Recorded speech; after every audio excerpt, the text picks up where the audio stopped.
স্বৈরাচার হাসিনার পতন আন্দোলনে শহীদ জাতীয় বীরদের স্মরণে বরিশালে শোকসভা ও দোয়া মাহফিল অনুষ্ঠিত হয়েছে।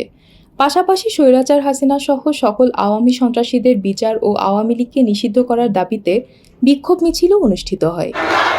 আজ শনিবার দুপুর ১২টায় নগরীর সদর রোডের অশ্বিনী কুমার হলে শোকসভা ও দোয়া মাহফিলের আয়োজন করে স্বাধীনতা ফোরাম বরিশাল।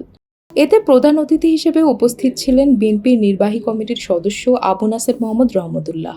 হয়েছে ওরা ওদের বাইরে কোনো শক্তিকে কোনো অবস্থায় তারা রাজনীতি করতে দেবে না। স্বাধীনতা ফোরাম বরিশালের আহ্বায়ক আলহাজ নুরুল আমিনের সভাপতিত্বে বক্তব্য রাখেন উত্তর বিএনপি নেতা বীর মুক্তিযোদ্ধা দেওয়ান মোহাম্মদ শহীদুল্লাহ সহ নেতৃবৃন্দ। পরে অশ্বিনী কুমার টাউন হলের সামনে থেকে বিক্ষোভ মিছিল বের হয়। মিছিলটি শহরের প্রধান প্রধান সড়ক প্রদক্ষিণ করে।